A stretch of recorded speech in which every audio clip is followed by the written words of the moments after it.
নমস্কাৰ। ভাষা হৈছে এটা ভাৱ প্ৰকাশৰ মাধ্যম।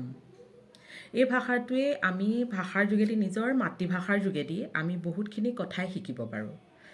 এতিয়া ধৰক কিবা এটা আমি ভাষাত জন্মৰ পৰা ভাবকচোন, জন্মৰ পৰা আমি যিমানখিনি আয়ত্ব কৰিব পাৰোঁ, সেই মাতৃভাষাৰ যোগেদি যিমানখিনি আমি আয়ত্ব কৰি আছোঁ, এটা পৰিৱেশত ডাঙৰ হৈ যিমানখিনি আমি আয়ত্ব কৰি আছোঁ, সেই ভাষাৰ যোগেদিয়ে আমি সকলোখিনি শিকি আহিছোঁ।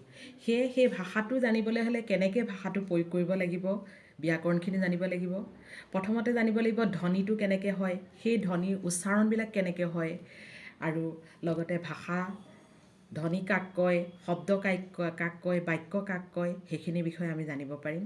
প্ৰথমতে অলপ সৰু ধাৰণা মই দিম, সেইখিনি যাতে আপোনালোকে আদৰি লয় মোক, আৰু সেইখিনি ধাৰণা দি পেলাই আপোনালোকৰ মাজলৈ মই অলপকৈ আগবঢ়াই লৈ যাব বিচাৰিছোঁ। আপোনালোকে মোক আগবঢ়াই নিব বুলি মই আশা ৰাখিছোঁ। ধন্যবাদ।